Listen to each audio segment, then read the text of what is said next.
Okay, maybe I was the wet blanket when it comes to wide receiver breakouts. Maybe I was coming out here saying, you know what? A lot of these guys, their ADP is a little bit too high for me to buy into before we see the production. But in my opinion, running back is the position that you got to be a year early on. I mean, you got to come out here. You got to look forward, not towards the past. So I want to dive into these running backs that most people are expecting to break out this upcoming season. We're seeing that with the drastically higher ADP than where they finished in the past. And I want to talk about guys that I'm drafting versus players that I'm avoiding. And little sneak peek, we're going to be drafting a lot of these guys. But before we get into it, please go down there, drop a like on this video, subscribe to the channel. It looks like we may hit 90,000 subscribers. I may have to do a 24-hour live stream. But thank you so much for all the support. I'll be going down there and I'll be answering as many comments as I possibly can on this video, at least the first 200. But let's go through. Let's dive into our first running back. We're going to go from the top end of drafts all the way to the bottom. Let's look at someone coming off a low-end running back 2 finish, but now is being drafted in the middle of the second round.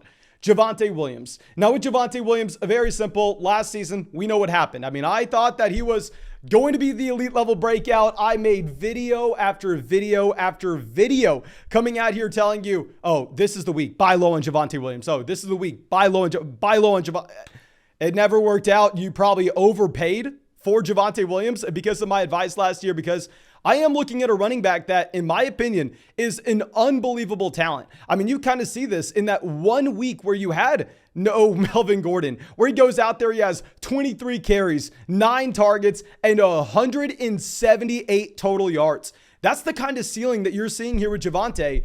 Now, of course, we didn't get that every single week because Melvin Gordon did have a very large role. Like if we go through, if we look at Melvin Gordon versus Javonte Williams in games that they played together, so we're going to remove that 1 week that Melvin Gordon missed. Melvin Gordon was the running back 1 here in Denver. Now, it wasn't by a wide margin by any means. It was like a 55-45 split in favor of Melvin Gordon. Going forward, of course, you're expecting the running back that was a 20-year-old guy entering the season last year to be featured significantly more in the offense. On top of this, this offense should be drastically better with Russell Wilson. Maybe they skew a little bit more towards the pass, but in reality, I don't really care if Javonte Williams is someone that we know can have a role as a pass catcher. Last season, he had a target share almost 12%. And with Russell Wilson, they should have significantly more trips to the red zone. So I'm willing to go through. I'm willing to draft Javonte Williams at the 2-3 turn. The question is not, does Javonte Williams outtouch Melvin Gordon? We already know that's going to happen. The question is, do we see Javonte Williams in a 60-40 split, a 65-35 split, or if you want that really elite level breakout, we want to see a 70-30 here in Denver. And the bad contract that Melvin Gordon got tells me that that's actually a possibility. But let's move down to our next running back, someone we've talked a whole lot about, so I don't want to waste too much time with it. Travis Etienne. With Travis Etienne, of course, we have yet to see him on the NFL field in a game that actually matters, but he profiles to be DeAndre Swift. We've talked about this for years now. Years. We learned this lesson back in 2018 with the Aaron Jones breakout, that running backs don't need to be the full-time player in their backfield. These running backs can indeed be elite in fantasy football, even in a committee, if they are getting every high value touch in their backfield. That's every single target, and that's every single touch inside the red zone. Travis Etienne has the build coming out of Clemson to be just that. I was a lot more excited before we had the James Robinson reports that he's avoiding the PUP, that he's going to be good to go possibly by week 1, week 2. Now I'm a little more concerned that we end up getting James Robinson with that red zone role. But if James Robinson is instead used as Jamal Williams, I think that Travis Etienne is someone that we can draft dependent on where you are drafting. Because if we look at like Underdog Fantasy right now, on Underdog Fantasy, people are aggressively targeting Travis Etienne, and it's going to be a half PPR format. So maybe it's not as exciting to take a Travis Etienne in the 3rd round there, and instead you'd rather wait to get Clyde Edwards-Helaire in the 8th. But if you're playing in a casual redraft format somewhere like ESPN and you're in a full PPR league, you're actually able to get Travis Etienne as a low-end running back 2 in a format like that at the end of the 4th round. And at that price point, in that casual draft where not too many quote-unquote experts are going after Travis Etienne, I think that's the way to go. And of course, if you want to go up against those sharp drafters on Underdog Fantasy, if you want to lose money just like me, make sure you go to the link in the description. Go sign up for Underdog Fantasy. Use promo code FLOCK. And when you sign up for Underdog Fantasy and use promo code FLOCK, you're going to get our 2022 fantasy football rankings. You're going to get our 2022 fantasy football draft guide with legitimately just a $10 deposit. Guys, I've worked my ass off to get y'all that deal. $10 deposit. That's matched dollar for dollar up to 100 with promo code FLOCK. So it's free to try out. And you're getting a 300-page draft guide that's really going to help you even if you've already had your draft.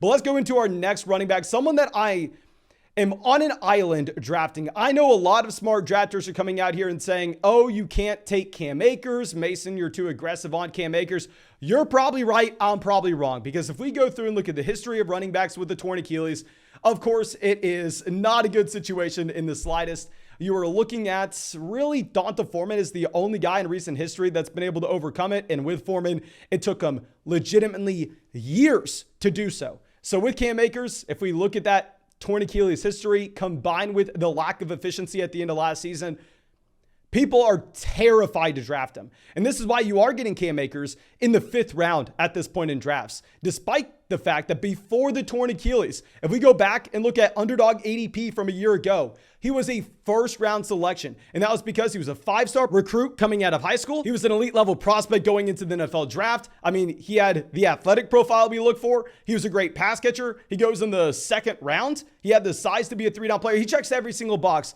that you would want to see. And at the end of his rookie season, dear God, we had a final 6-week stretch where he did break out. So maybe it's not fair to even put him on this list. 21 carries, 29 carries, 15 carries, 21, 28, 18. The majority of these games going out there and having touchdown upside as well. I mean, I think that's a lot to do with the offense that he's going to be playing with the Los Angeles Rams. Kyren Williams broke his foot earlier in rookie minicamp. Someone that we shouldn't be as worried about this upcoming season. Should split the backfield some with Darrell Henderson. If Darrell Henderson only gets 20%, 30%, 35% of the work though, because I think Cam Akers can get back to being that great talent we have seen before. And he's playing alongside Matthew Stafford in an elite level offense. I'm fine drafting Cam Akers at his price. And now moving over to our next guy, we are going to be looking at someone that has been falling in drafts as of late, Breece Hall. So people are completely off of Breece Hall now. I mean, he looked bad in the preseason game. We're getting the coaching staff coming out here saying, oh no, Michael Carter Jr. is the starter. And we've always said Michael Carter Jr. is going to have a role at the beginning portion of the season. Like once Michael Carter Jr. cratered in drafts, I was fine taking him in best ball because we were looking at a running back that was going to have a role as a pass catcher at the beginning of the season. And then he would carry over that role into being a great handcuff running back in the second half of the year when Breece Hall takes over as the 3-down primary bell cow running back in New York. And with Breece Hall, I know it's not a great situation in that it's going to be a horrendous offense. And y'all know I've always thought Zach Wilson's bad. I've never been a Zach Wilson fan, at least not since we saw him just miserably fail his rookie season and look at what that means for his historical success. So with Breece Hall, it's not going to be a great offense, but we've seen running backs manage to overcome bad offenses if they themselves are elite level talents and they get the volume. It is much more difficult for a wide receiver to overcome a poor offense given the lack of overall touchdowns he should see, as well as passing efficiency. However, if a running back can go out there, get 20 carries in a game, 5 targets as well, which I think Breece Hall can if we look at his prospect profile, he still has that upside as a running back 1. So maybe you don't want to draft Breece Hall if you have to take him in the 4th. Maybe you want to wait for like a month into the season and then go out there and trade for him. But to be honest with you, given the upside of the running back profile we're looking for, I'm fine drafting Breece Hall at this point. And let's go down to our must-draft running back this season, J.K. Dobbins, another player coming off an injury. This time, not a torn Achilles, this time a torn ACL, so it's not as bad. But with Dobbins, hell, we had the bold call back when he had an ADP in the 6th round that he would finish off the offseason with an ADP in the 4th.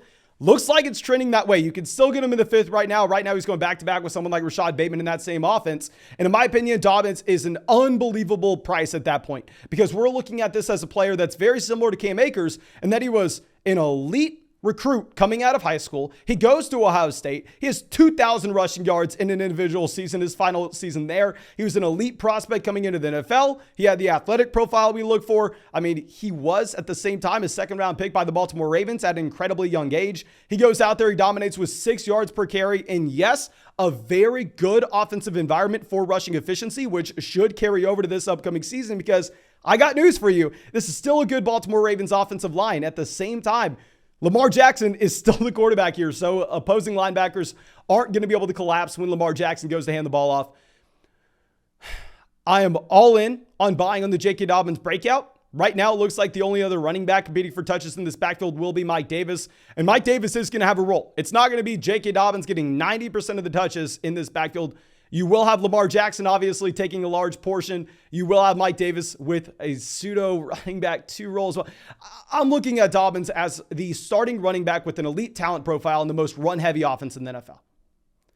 And at that price point, I'm completely fine taking him as my running back 2, especially when you're getting him in the 5th round because other people are worried.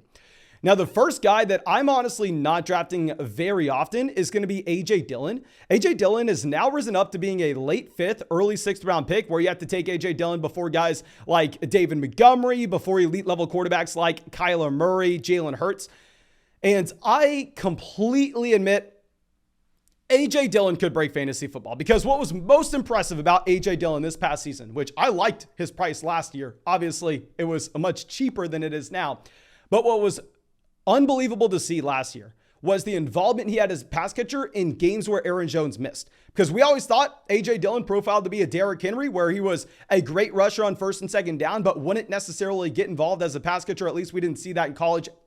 But hell, with no Aaron Jones, he demonstrated the ability to catch the football. So if Aaron Jones were to go down, A.J. Dillon behind an elite offensive line with Aaron Rodgers, with a 3-down skill set and size, he could be a top 5 running back in fantasy.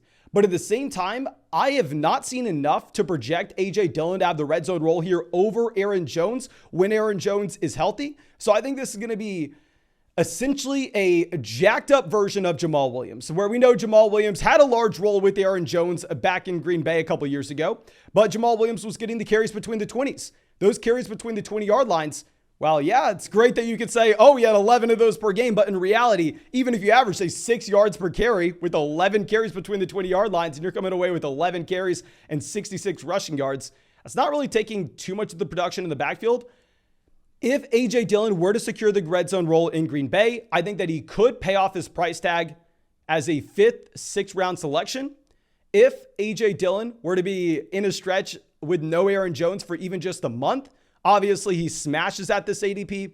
But to be honest with you, I think outside of an Aaron Jones injury, A.J. Dillon's probably being drafted past his ceiling. But now let's get to our next running back. Let's go down very far to someone that has been skyrocketing up draft boards. A player we were drafting a few months ago. At this point, honestly, I think the hype's gone a little bit too far. Let's look at Ramondre Stevenson. And now here with Ramondre Stevenson, I get it. Yes, reports are saying that he's the running back 1 in New England, that Damian Harris is on the way out. And Damian Harris under his last year of his rookie contract. So it's not that surprising that maybe they just get rid of him, very similar to what they did with Sony Michel. They probably let him play it out the year considering he's still on the roster. But nonetheless, Ramondre Stevenson looks like he should be the starting running back behind one of the best offensive lines in the NFL, with one of the best coaching staffs in the NFL, with a team that wants to run the ball over and over and over and over again. So a lot of these boxes are checked for Stevenson, and he's a much more capable pass catcher than Damian Harris. Obviously, James White retiring due to the hip injury. It looks like everything's opening up for Ramondre Stevenson. But my issue with this backfield is even if Stevenson is the running back 1 on paper, given the depth where they invest into multiple running backs in this year's NFL draft, where Damian Harris is still on the roster, it looks like there are 4 running backs in this room that are going to be capable. And we've learned this lesson time and time again. You don't draft the most expensive running back in New England because you don't know what Bill Belichick's going to do. I think that even if Damian Harris were to be phased out, even if Damian Harris were to go down, I do not expect Ramondre Stevenson to be a 3-down player. I would expect that you have someone like Pierre Strong stepping up and playing in a pseudo committee with Ramondre Stevenson still. And now let's go to our next running back. Obviously, someone that people are very, very excited about.